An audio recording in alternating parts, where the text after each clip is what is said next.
দুটা সৰু খবৰ দিবলৈ আপোনালোকৰ মাজলৈ আহিছো। আপোনালোক সকলোৱে বিশেষকৈ আমাৰ যুৱ বন্ধুসকল অত্যন্ত উৎকণ্ঠাৰে সৈতে অপেক্ষা কৰি আছিল যে পুলিচৰ কনিষ্টবলসকলৰ নিযুক্তি কেতিয়াৰে পৰা হ'ব বা কোন দিনাখন হ'ব। মই য'তেই মিটিঙলৈকে যাওঁ তাতেই মোক সোধে যে মামা আমি পুলিচৰ ইণ্টাৰভিউ পাছ কৰিলো, আমি এপইণ্টমেণ্ট লেটাৰ কেতিয়া পাম।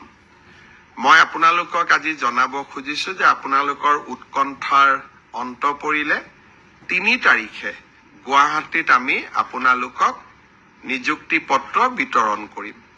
যিসকলে পুলিচ কনিষ্টবল বা কামাণ্ডো, AB, UB, SI যিসকলে পৰীক্ষাত উত্তীৰ্ণ হৈছিলে সকলোকে আমি 3 তাৰিখে নিযুক্তি পত্ৰ দিম।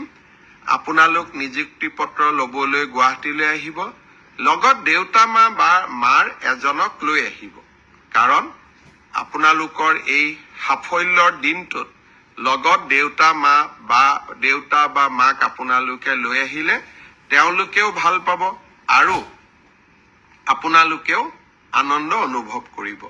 মই সকলো মোৰ অতি মৰমৰ ভাগিনসকলক যিসকলে পৰীক্ষাত পাছ কৰিছে, সকলোকে নহয়, যিসকলে পৰীক্ষাত উত্তীৰ্ণ হ'ল তেওঁলোকক নিযুক্তি পত্ৰ ল'বলৈ মই 3 তাৰিখে আকৌ এবাৰ নিমন্ত্ৰণ জনালো।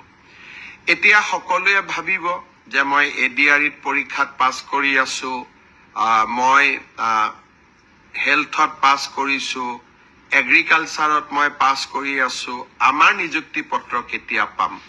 মই এনেকৈ আপোনালোকক যেতিয়াই আমি সাজু হৈ যাওঁ মই এনেকৈ আপোনালোকক খবৰ দি থাকিম। আপোনালোক ধৈৰ্যৰে সৈতে অকণমান আমাক সময় দিয়ক, ধৈৰ্যৰে সৈতে আপোনালোকে অপেক্ষা কৰক।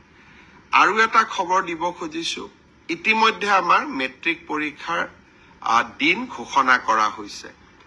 আমি এটা আঁচনি আপোনালোকৰ বাবে আগবঢ়াই দিছিলো যাতে মেট্ৰিক পৰীক্ষাৰ যিসকলে মেট্ৰিক পৰীক্ষাৰ সন্মুখীন হ'ব তেওঁলোকে যাতে কিতাপ এখন কিনিব পাৰে, পেন এটা কিনিব পাৰে, কলম এটা কিনিব পাৰে, গাখীৰ এগিলাচ খাব পাৰে, অলপমান নোটৰ বহী এখনো কিনিব পাৰে।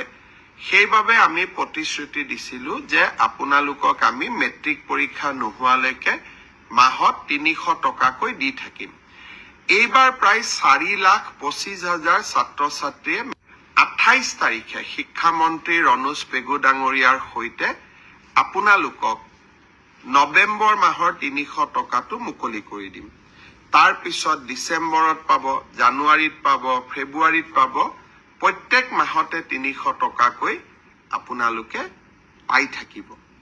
তৃতীয় আৰু এটা খবৰ দিব খুজিছো, BTC নিবাসীসকলে বা BTCত বাস কৰা ৰাইজে প্ৰায়ে আমাক সুধি থাকে যে আমি অৰুণোদয় কেতিয়াৰ পৰা পাম। আমি BTCত অৰুণোদয় তালিকাখন প্ৰায় সম্পূৰ্ণ কৰিছো।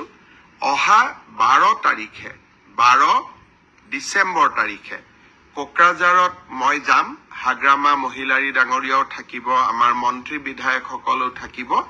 12 তাৰিখে আমি BTCৰ অৰুণোদয় আঁচনিটো আৰম্ভ কৰিম, আপোনালোক সকলে উপকৃত হ'ব। আজি বহুত দীঘলীয়াকৈ ক'ব খোজা নাই, বিধানসভা চলি আছে, সেইকাৰণে মই ৰাজনৈতিক কথা বতৰা আজি আপোনালোকক ক'ব খোজা নাই। চৰকাৰখনে বিকাশৰ কাম কৰি আছে, উন্নয়নৰ কাম কৰি আছে আৰু আমি আপোনালোকৰ কাৰণে নিৰন্তৰ কাম কৰি থাকিম। বিধানসভাও আপোনালোকে চাই থাকিব, যোৱাকালিও মোৰ বক্তব্য আছিলে, তাকো আপোনালোকে নিশ্চয় শুনিছে।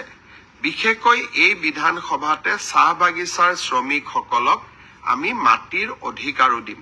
সেইকাৰণে এইকেইদিন বিধানসভাত আহিবলগীয়া আইনবোৰ আপোনালোকে মিডিয়াৰ জৰিয়তে, ছচিয়েল মিডিয়াৰ জৰিয়তে, মোৰ ফেচবুক, মোৰ টুইটাৰ, মোৰ ইনষ্টাৰ জৰিয়তে আপোনালোকে চাই থাকিব। পুনৰ এবাৰ 3টা খবৰ দিলো, পুলিচৰ চাকৰি 3 তাৰিখে এপইণ্টমেণ্ট লেটাৰ দিম, 28 তাৰিখতে মেট্ৰিকৰ কেণ্ডিডেটসকলে মাহত 300 টকাকৈ পাব আৰু 12 ডিচেম্বৰৰ পৰা BTC বাসী ৰাইজে অৰুণোদয় পোৱা আৰম্ভ কৰিব। আকৌ এবাৰ আপোনালোকক ধন্যবাদ জনালো মোৰ লগত সংলগ্ন হোৱাৰ বাবে।